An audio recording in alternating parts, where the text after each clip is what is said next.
नमस्कार दोस्तों, मैं हूं विजय पाठक और आज लगभग मैंने 5 दिन मेवात के अंदर रहा। मेवात नूह में जहां दंगा हुआ वहां मैंने कवर किया, वहां की सच्चाई जानने का प्रयास किया और विभिन्न गांवों में भी गया, वहां के हालात के बारे में जाना, किस तरह से वहां के लोग हैं, किस तरह से वहां के हालात हैं और ये समस्या कहां तक पहुंच चुकी है। दोस्तों, मेवात के बारे में जितना आप लोगों ने देखा या जितना आप लोगों ने सुना, यह सच्चाई का सिर्फ 2% है। नूह की समस्या इससे और बड़ी है और बहुत विभत्स है। सारे प्रूफ के साथ मैं बात करूंगा, मेरे साथ ऐसे सभी वीडियोज हैं। नूह के अंदर मीडिया ने वही दिखाया जो कहीं ना कहीं दिखाने लायक था। नूह के अंदर वो हालात हैं कि अलवर हॉस्पिटल टूटा। क्यों टूटा है? क्योंकि वो घायल पुलिस वाले का उपचार कर रहे थे। दंगाइयों को ये पता चला कि इसके अंदर घायल पुलिस वाले हैं जिनका ये उपचार कर रहे हैं और इसके कारण अलवर हॉस्पिटल को पूरी तरीके से बर्बाद किया गया।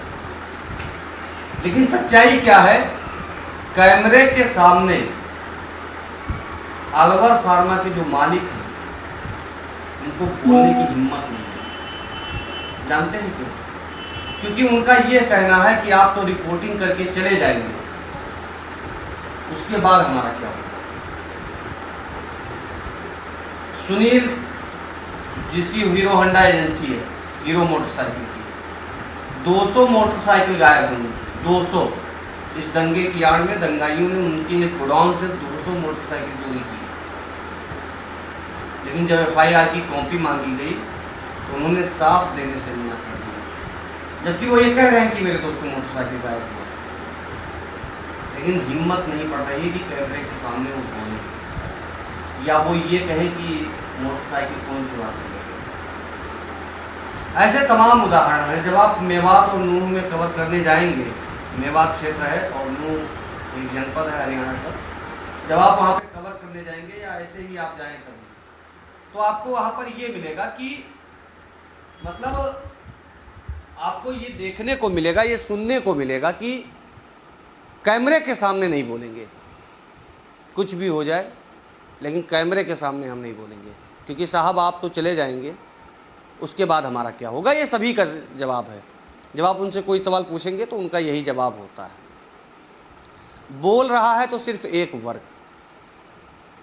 जिसने तोड़फोड़ की, जिसने आगजनी की, जिसने दंगे फैलाए, जिसने मंदिर तोड़ा, जिसने गाड़ियाँ जलाई, जिसने पुलिस वालों के सर फाड़े, जिसने थाना फूंका, वही लोग कैमरे के आगे आकर बोल रहे हैं कि भैया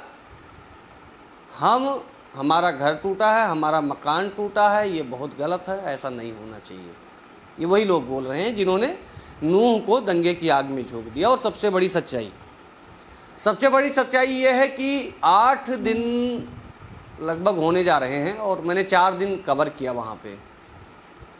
आपने पाकिस्तान का विभाजन के समय हिंदुओं की जनसंख्या वहाँ के बारे में जाने होंगे, सुने होंगे और समय समय पर लोग इस चीज़ बताते आते हैं कि जब भारत पाकिस्तान का विभाजन हुआ था तो वहाँ पर 23% हिंदू थे और आज 2.5 या 3% मुश्किल से बचे हैं पाकिस्तान के अंदर। लेकिन देश के अंदर, मेवात के अंदर आज के 30 साल पहले 60% हिंदू थे।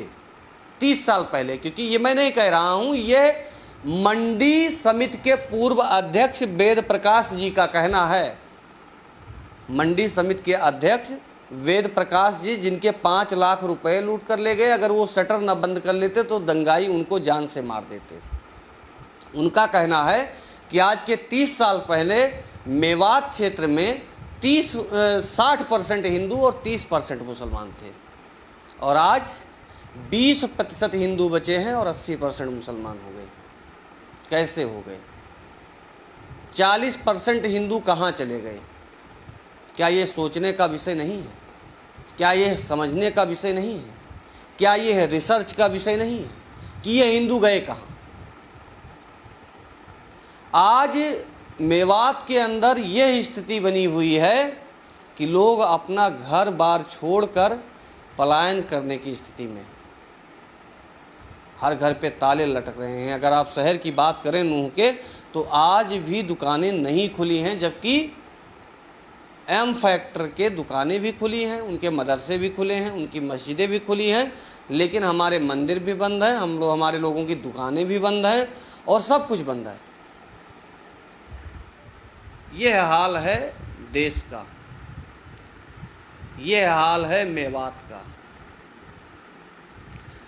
ये जो आप दंगा देख रहे हो, ये सुनियोजित दंगा था। ये कोई मोनू मानेसर या कोई बजरंगी, इनका कोई मैटर ही नहीं था।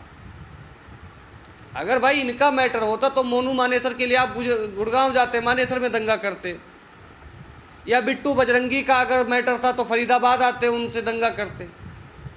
लेकिन मेवात नूह के अंदर दंगा होना, जबकि ना उसमें बिट्टू बजरंगी और ना उसमें मोनू मानेसर, दोनों इन्वॉल्व नहीं, और उसके बाद में भी आगजनी, तोड़फोड़, गोलीबारी सब कुछ हुआ है। सबसे बड़ी बात यह है, समझने की बात है कि जो बुद्धिजीवी वर्ग हैं और हमेशा हिंदुओं को दंगाई बताते हैं, जय श्री राम नारे को जो है सांप्रदायिक नारे बताते हैं, मैं उनसे पूछना चाहता हूं और आप लोग भी प्रश्न करिएगा कि जहां पे मुस्लिम आबादी ज़्यादा होती है उस एरिया को संवेदनशील या अति संवेदनशील की संज्ञा क्यों दी जाती है? वहाँ पर आम आदमी तो छोड़ो, पुलिस तक को घुसने की हिम्मत क्यों नहीं होती है? अगर ये इतनी शांतिप्रिय कौम है, इसके अंदर इतना करुणा भाव है, ये इतना भाईचारे की बात करते हैं, तो जहाँ मुस्लिम मेजॉरिटी में है उस एरिया को अति संवेदनशील या संवेदनशील की संज्ञा क्यों दी जाती है? आज मेवात के अंदर हिंदू अपने अस्तित्व की लड़ाई लड़ रहा है। वो अपने जो वहाँ पे हिंदू हैं, वो आखिरी पीढ़ी की अंतिम सांसें गिन रहे हैं। उनके बच्चे वहाँ पर नहीं रह सकते हैं, जो 20% बचे हैं वो भी। वेद प्रकाश जी खुद कहते हैं कि भाई मैं यह प्रॉपर्टी बेच के निकल जाना चाहता हूँ, लेकिन अब इस प्रॉपर्टी की मालियत भी गिर चुकी है, क्योंकि यहाँ पर कोई हिंदू खरीदने वाला तो है नहीं। यहाँ पे जो हैं वो मुसलमान हैं और मुसलमान ही खरीदेंगे। ये हाल है मेवात का, ये हाल है नूह जनपद का। ये जो आपको दिख रहा है बाहरी आवरण, ये आवरण बहुत भयावह है अंदर से, सच्चाई बहुत काली है अंदर से, क्योंकि जो प्रताड़ित हैं उनके अंदर अब इतनी क्षमता नहीं बची है कि वो कुछ बोल दें। उनके मुंह पर भी खौफ का ताला लग चुका है। आज मेवात के अंदर दूसरा कश्मीर बनकर कंप्लीट हो चुका है और वहाँ से हिंदू एक एक करके पलायन कर रहे हैं, जिसकी खबर भी किसी को नहीं है। मेवात के अंदर अवैध रोहिंग्या बांग्लादेशियों की भरमार है। उनको शरण दिया गया, उनको पूरी सुख सुविधा दी गई और उनको अच्छे से बसाया गया। ये ऐसे नहीं हिंदू वहाँ से 60 से 20% हुए हैं, इसके पीछे एक गहरी साजिश भी है। आज मैं देख रहा हूँ कुछ जाट के जो नए नए पौधे तैयार हुए हैं जाट भाइयों के, जो जाट भाई को उन पर ध्यान देना चाहिए। तो कह रहे जाट हिंदू ही नहीं है। यह दुर्भाग्य है देश का कि जहाँ तुम अंतिम सांसें गिन रहे हो वहाँ भी जातिवादी छोड़ने को तैयार नहीं हुए। भादस में गया, भादस में गुरुकुल के अंदर जो प्राचार्य हैं वो कांप रहे थे, उनकी हिम्मत नहीं हो रही थी कि वो 2 शब्द बोले कैमरे पर। उन्होंने साफ कहा, भाई साहब मैं कुछ नहीं बोल पाऊंगा, इतना खौफ है उनके अंदर। ये सच्चाई है नूह के अंदर। जो कुछ भी दिखाया जा रहा है टीवी चैनलों पर या जो यूट्यूबर्स भाई हमारे दिखा रहे हैं, वो उस सच्चाई का सिर्फ दशांश है। सच्चाई बहुत ही काली है और डरावनी भी है।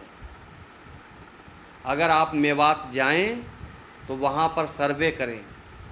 जिस भाईचारे की बात कर रहे हैं, जिस गंगा जमुनी तहजीब की बात की जा रही है, उसका अगर धरातल में उसका स्वरूप देखना है तो आपको नूह जाना पड़ेगा, आपको मेवात जाना पड़ेगा। तब आपको पता चलेगा कि असली भाईचारा और असली ये जो तहजीब और क्या नाम गंगा जमुनी तहजीब है, ये तब आपको दिखाई देगा कि जब वहाँ से लोग खौफ में आपके सामने बोलने को तैयार नहीं होंगे, कान में आके कहेंगे कि भाई साहब ऐसा ऐसा हुआ है, लेकिन कैमरे में नहीं बोलेंगे। मैं आपको बताया ना कि अलवर फार्मा, सुनील मोटर्स, ये दोनों की अच्छा खासा नुकसान हुआ है। 200 मोटरसाइकिल गायब होना छोटी मोटी बात नहीं होती है। और उसके बाद में भी वो जुबान नहीं खोल रहे हैं, वो ये तक कहने को तैयार नहीं है कि मेरी मोटरसाइकिल लूट कर कौन ले गया, इसके पीछे किसका हाथ है, किसकी साजिश है। भाई भाईचारे की बात करते हो, आप कहते हो कि दंगई बाहर से आए थे, हमारे यहाँ के नहीं थे। भैया घर तो आपका इस्तेमाल किया, छत तो आपकी इस्तेमाल किया उन्होंने, आपने छत पे पनाह क्यों दी उनको? अगर आप इतने ही भाईचारे के प्रतिबिंब थे तो आपने उनको रोका क्यों नहीं? जब वो लोग सड़कों पर उतरकर आगजनी कर रहे थे, पुलिस वालों को मार रहे थे, थाने को जला रहे थे, तो वहाँ के जो अमन चैन की बात कर रहे हैं, आज वो लोग कहाँ थे? उन्होंने उनको रोका क्यों नहीं? और अगर इतना ही तुमको समस्या थी मोनू मानेसर से और बिट्टू बजरंगी से, तो ये दोनों लोग 2 जगह रहते हैं, एक मानेसर में रहता है और दूसरा जो है फरीदाबाद में। आपको यहाँ दंगा करना चाहिए था, आपने वहां पर लोगों को मारा पीटा। तो ये मेवात की सच्चाई है कि वहां पर लगभग 60% की आबादी जो कभी हिंदुओं की रहा करती थी, वो सिमटकर 20% रह गई है। और उस 20% में भी लोग पलायन करने को तैयार हैं। वो पलायन करना चाहते हैं, वो कब पलायन कर दें ये नहीं पता है। तो ये सब चीज़ें जो है समझने को है, और सरकार इस पर जितना जल्दी ध्यान दे दे तो अच्छी बात है, नहीं तो दूसरा कश्मीर बनकर तैयार हो गया। जय हिंद।